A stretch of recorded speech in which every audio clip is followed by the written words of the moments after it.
अस्सलाम वालेकुम प्यारे दोस्तों, उम्मीद है आप सब खैरियत से होंगे। आजकल जो मैं देख रही हूँ नाश्ता करते हुए ड्रामा, वो है फातिमा गुल तुर्की का। काफ़ी पुराना हो गया अब तो खैर, लेकिन मैंने अब देखना शुरू किया है और नाश्ता करते हुए ड्रामा देखना तो मेरा मस्ट है, वरना मुझे नाश्ते का मज़ा नहीं आता। और ये सोते सोते ना जाने कहाँ पहुँच गया था। मैंने अकेले तो नहीं, मैंने कैफ़ को उठाया, फिर खुद भी नाश्ता करवाया और ख़ुद भी नाश्ता किया। और थोड़ी देर बाद इसका ये खेलना शुरू हो गया। किसके साथ? मेरे फ़ोन के साथ। फ़ोन का इसने जो है बेड़ा गर्क कर दिया है, समझ लें। आज की ग्रोसरी देखते हैं कि हमने क्या क्या मंगवाया है और खाने में क्या बनाएंगे, वो भी देखते हैं आगे चलकर। तो वीडियो के एंड तक हमारे साथ रहें। ये तो आ गई है कैफ़ की चीज़ें। आज सोचा कि पुलाव बनाती हूँ, काफ़ी दिन हो गए थे पुलाव नहीं बनाया, तो कुछ चीज़ें ऑर्डर की उसके लिए। उसमें है अदरक और ये है आइसक्रीम जो मैंने कैफ़ के लिए मंगवाया है। नाम उसका है खाएंगे हमसे बड़ा मैं, हम दोनों ही खाएंगे क्योंकि फ़हद का तो कोई फेवरेट है नहीं आइसक्रीम। अच्छा, उसके साथ हमने मंगवाई है दही। अपनी चीज़ें देखकर इसका मचलना जो है स्टार्ट हो गया था, तो मैंने सोचा इसको मैं चीज़ पकड़ा देती हूँ, ये खाता रहेगा और मैं अपना खाना बनाना शुरू कर देती हूँ। तो दूसरी तरफ फिर मैंने खाना बनाना शुरू कर दिया था। क्या बना रहे थे हम? पुलाव।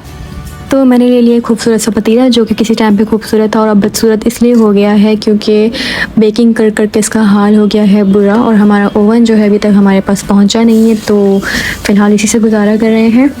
तो नेक्स्ट टाइम ये आपको चमकता हुआ मिलेगा क्योंकि तब तक हमारा ओवन भी आ चुका होगा जब तक नेक्स्ट व्लॉग आएगा। तो सबसे पहले गरम मसाला, प्याज और हमने अदरक लहसुन ले लिया था, प्याज को ब्राउन कर लिया। अच्छा, ये जो पुलाव बना रही हूँ ये मैं थोड़े अपने तरीके से बना रही हूँ। मुझे नहीं पता कि ये रेसिपी ठीक है या नहीं है, लेकिन बनने के बाद बहुत अच्छा टेस्ट आया था। ज़्यादातर हम बनाते हैं पंजाबी पुलाव जो कि मैंने अपने हस्बैंड से सीखी थी। तो उसमें जो है बहुत सारे टमाटर, बहुत सारे जो है मसाले और बहुत चटपटा होता है वो। लेकिन मैंने सोचा था कि मैं आज पंजाबी पुलाव नहीं बनाऊंगी, सिंपल वाला बनाऊंगी और मुझे बिल्कुल वाइट कलर चाहिए चावल के। लेकिन फिर भी मिर्च तो डालनी ही थी बहुत, क्योंकि अगर फीका होता फिर मेरे हस्बैंड कहते मज़े का नहीं है, फीका सा है, टेस्ट नहीं है, मतलब उनको स्पाइसी बहुत पसंद है। और पंजाबी पुलाव थोड़ा सा डिफरेंट होता है, लेकिन फिर भी मैंने कोशिश की कि दोनों का जो है लेवल रहे, ना ज़्यादा पंजाबी की तरफ चला जाए और ना ही बिल्कुल फीका बने। मसाले इसमें मैंने नमक, धनिया पाउडर, लाल मिर्चों का पाउडर और कुटी हुई लाल मिर्चें, थोड़ी सी हल्दी शायद मैंने ऐड की है। दूसरी तरफ फिर मैंने साबुत धनिया और सौंफ को सोचा आज पीस के डालते हैं। अलग से मैंने यखनी नहीं बनाई चिकन को बॉईल करके, तो मैंने सोचा डायरेक्ट बनाते हैं जल्दी जल्दी और साबुत धनिया और सौंफ को पीस के फिर डाल देंगे, तो इसका टेस्ट भी आ जाएगा। और हमें जो है यखनी जब हम तैयार करते हैं उसमें जो हम सौंफ और बहुत सारा साबुत धनिया वगैरह डालते हैं, वो वाला स्टेप मैंने स्किप कर दिया। अच्छा, यहाँ पे देखिए ये मेरी हेल्प करने आ गया। खड़ा किस पे है? गाड़ी पे। सारे काम जो है मेरे इसने करने होते हैं, मेरी हर चीज़ में हेल्प करने की कोशिश करता है, या इसको अपने मज़े चाहिए होते हैं, अभी ये मुझे नहीं पता। जब बड़ा होगा तब तो करेगा नहीं मेरी हेल्प, और अब जो है ना हर काम में घुस आता है। तो खैर मैं इसे हेल्प का नाम दूँगी क्योंकि ये देखिए जिस तरीके से कर रहे हैं।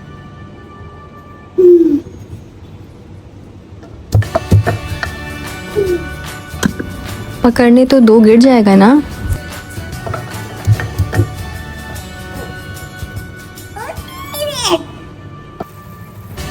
दोनों मसाले पीसने के बाद इसमें ऐड कर दिया है और अब इसको थोड़ा सा हम जो है गलाएंगे पानी डाल के, और साथ में दही ऐड करेंगे।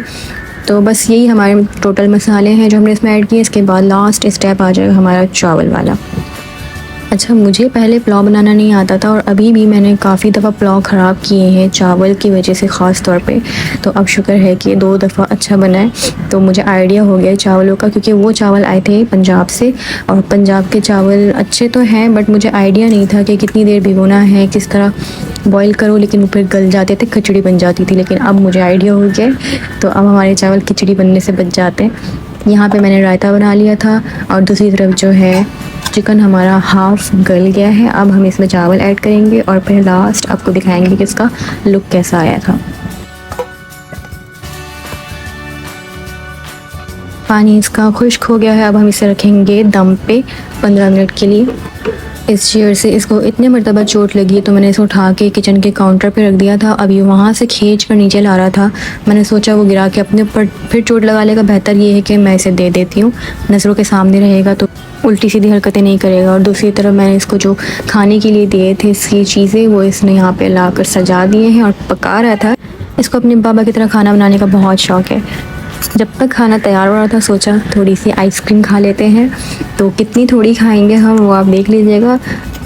लोग कहते हैं कि वक्त के साथ साथ आदतें बदल जाती हैं। मेरी आदत आज तक इस चीज़ में नहीं बदली कि अगर मेरी आइसक्रीम पड़ी हो फ्रिज में तो मैं जब तक खा ना लूँ उसे तो मुझे चैन नहीं आता। तो ये आदत मेरी तो आज तक नहीं बदली। बहुत सारी आदतें हाँ बदल चुकी हैं लेकिन ये वाली नहीं बदली और शायद कभी ना बदले। जब तक आइसक्रीम हमारी ख़त्म हुई दूसरी तरफ जो है हमारे चावल भी बिल्कुल तैयार हो चुके थे, उसका भी लुत्फ़ दिखाते हैं। ये देखें, शुक्र है खिचड़ी नहीं बनी। जब खिचड़ी नहीं बनती चावल थोड़े अच्छे नज़र आते हैं लुकिंग वाइज तो बहुत खुशी होती है, बहुत ज़्यादा। मैं आपको बता नहीं सकती क्योंकि मैं हमेशा जो है फ़ेल हो जाती थी। तो अब जो है ठीक बनते हैं तो खुशी होती है भाई बहुत ज़्यादा। खाने के बाद बहुत अच्छा टेस्ट था। अब ये मत कहिए कि अपनी ही तारीफ़ कर रही, भाई अच्छा था, बुरा होता तो मैं बता देती कि बुरा था। शाम हो गई है और आजकल आपको पता है दिन कितने छोटे हुए हैं क्योंकि सर्दियाँ आने वाली हैं। लेकिन फ़िलहाल गर्मी अपने उरूज पर है। गर्मी ख़त्म होगी तो सर्दियाँ आएंगी ना, और नवंबर अभी स्टार्ट होने वाला है। और वेदर फोरकास्ट वालों का कहना है कि नवंबर के 2 या 3 हफ्ते बाद कहीं जाकर सर्दियों की आमद होगी। तो देखते हैं। फ़िलहाल नेक्स्ट डे हमने बाहर जाने का प्लान किया और कैफ़ को लेकर हम गए बहादुराबाद। यूं ही घर में बैठे थे, खाना भी नहीं बनाया था, तो कैफ़ के बाबा की कॉल आई कि तुम लोग यहाँ आ जाओ। तो हम तारिक रोड चले गए, वो भी ऑफिस से आ गए थे, उनकी छुट्टी हो गई थी। तो फिर हमने यहाँ से जो है सोडा पिया जो कि बहुत ज़्यादा हैवी हो गया था। फिर हमने रास्ते से खाना लिया और हम आ गए घर। पेट इतना फुल हो गया था ये पीने के बाद कि खाना तकरीबन हमने रात को बहुत लेट खाया था क्योंकि भूख बिल्कुल भी नहीं लग रही थी। गर्मी इतनी ज़्यादा शदीद पड़ रही है कि बस लगता है जैसे अज़ाब ही आ गया है कराची में। बाहर घूम फिर कर फिर हम पहुंच गए थे घर। सफ़र इतना लंबा होता है क्योंकि मेरे हस्बैंड का ऑफिस डिफेंस में है। पहले हम वहाँ गए थे, फिर वहाँ से तारिक रोड से फिर हम घर आए। तो समझ लें कि आने और जाने का तकरीबन 2.25 घंटे का सफ़र है। ये आया है देसी घी और देसी मक्खन पंजाब से कोई तोहफ़ा नहीं आया, पंजाब से मंगवाया है पैसे देकर। मेरे जो हस्बैंड की ऑफ़िस में एक वर्कर हैं उनको पंजाब गए हुए थे तो उनसे मंगवा लिए क्योंकि वहाँ पे बिल्कुल खालिस मिलता है, मिलावट नहीं होती। और हम जब यहाँ से ख़रीदते तो उसमें ज़ाहिर है मिलावट तो होती ही है। तो ये था 1.5 किलो देसी घी और मक्खन। बॉटल में से सारा अब ये निकाल के जो है डब्बे में डालना है। अभी तो बिल्कुल जमा हुआ है क्योंकि फ्रिज में रखा हुआ था जिनके पास था। इसकी खुशबू ही एक अलग है। आप अगर कभी देखें फ़र्क, देसी घी पंजाब का जो होता है वो उसकी डिफरेंट एक होती है खुशबू, और जो कराची की होती है वो बिल्कुल थोड़ी सी डिफरेंट होती है। तो ये मैंने बॉक्स ले लिया था आइसक्रीम वाला बड़ा सा ताकि इसमें सारा कन्वर्ट हो जाए। ये 1400 ml का बॉक्स है और जो हमारा देसी घी है वो 1.5 किलो से थोड़ा कम है। तो पता नहीं किसी ने निकाल लिया या कम ही दिया है, तो 1.5 किलो पूरा नहीं था, 100 ml कम था।